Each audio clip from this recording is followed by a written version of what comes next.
જામનગરના બેડેશ્વર વિસ્તારમાં મોડી રાત્રે અફરાતફરી મચી ગઈ. તાજિયાના સરઘસ દરમિયાન બે જૂથો આમને સામને આવી જતા વાતાવરણ તંગ બન્યું. મળતી માહિતી મુજબ મોડી રાત્રે તાજિયાના કાર્યક્રમ દરમિયાન નાની એવી બોલાચાલીએ મોટું સ્વરૂપ ધારણ કર્યું અને જોત જોતામાં બંને જૂથો વચ્ચે પથ્થરમારો શરૂ થતા આખા વિસ્તારમાં દોડધામ અને ભયનો માહોલ ફેલાઈ ગયો હતો.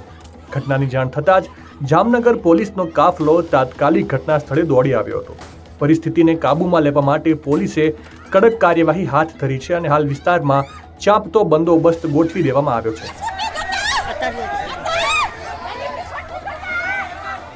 હાલ આ ઘટનાનો વિડીયો સોશિયલ મીડિયા પર ખૂબ જ વાયરલ થયો છે. પોલીસ અત્યારે આ મામલે તપાસ કરી રહી છે અને સ્થાનિકોને અફવાઓથી દૂર રહેવા અને શાંતિ જાળવવા માટે અપીલ કરી છે. ત્યારે ઘટના અંગે તમારો શું અભિપ્રાય છે? કોમેન્ટ કરીને જરૂરથી જણાવજો.